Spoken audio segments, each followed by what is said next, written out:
तुम्हाला माहित आहे का, औंढा नागनाथ तालुक्यामध्ये असं एक गाव आहे ज्या गावामध्ये दडलेला आहे हजारो वर्षापूर्वीचा इतिहास.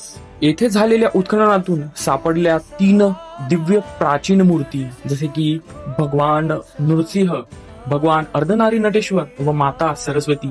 जणू धरती बांधेनेच यांना वर्षानुवर्ष जपून ठेवले असावे.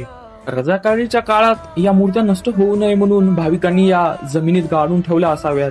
हा श्रद्धेचा, धाडसाचा आणि भक्तीचा निर्णय असावा. महाशिवरात्री आणि नरसिंह जयंतीच्या उत्सवात त्या मूर्तींचा मनोभावाने पूजा अर्चना केली जाते. संपूर्ण गाव एकत्र येतं आणि भक्तिभावाने न्हाऊन निघतं. ग्रामस्थांशी संवाद साधल्यानंतर असे समजले की या मंदिराची देखरेख व पूजा अर्चना तेच करू शकतात ते अंतर्भावाने शुद्ध व निर्मल आहेत. हजारो वर्षापूर्वीचा हा देव आजही जागृत आहे. या गावाच्या मनात, मातीत, प्रत्येक भाविकाच्या श्वासात आहे. हिंगोली जिल्ह्यातील औंढा नागनाथ तालुक्यातील राजापूर गावाच्या या नरसिंह मंदिराला आपण नक्कीच भेट द्या.